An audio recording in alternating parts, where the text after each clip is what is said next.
One of the Alberni Valley's biggest tourist attractions is flying away for good. For decades, people have flocked to Sproat Lake to see the world's only remaining Mars water bombers. But this summer will mark the first time in years that the bomber base is closed to visitors. CTV's Chandler Grieve reports. This is just outside of town at the Sproat Lake Provincial Park. You can see the water bomber, so you're going to turn left and left again. They are the Alberni Valley's flying wonders. We mentioned probably 80% of the people that come here. We mentioned the flying tankers if they'd like to go see and how to access it as well. The world's only two remaining Mars water bombers have brought visitors to Sproat Lake for years. Extremely popular.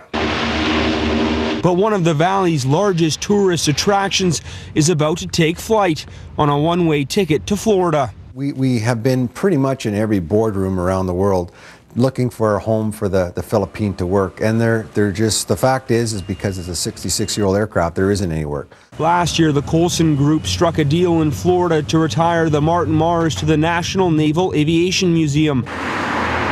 The other plane, the Hawaii, has been contracted out to the provincial government to help fight forest fires this summer. This means the Martin's home base on Sproat Lake will likely be empty for days on end, meaning visitors will have little to see. It's got to a point where, you know, we know what people enjoy seeing, and the fact that the Philippine won't be there any longer and the Hawaii is traditionally out working, that there's not a whole heck of a lot to see. So we decided that it was time to close the base. The news of the base closing for visitors is tough to hear for businesses around the lake that rely on tourism. It certainly wasn't a great thing to hear.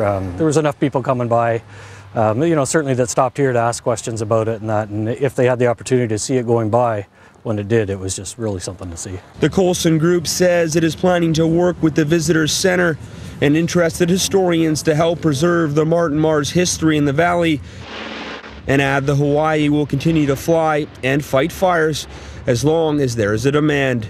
Chandler Grieve, CTV News, Alberni Valley.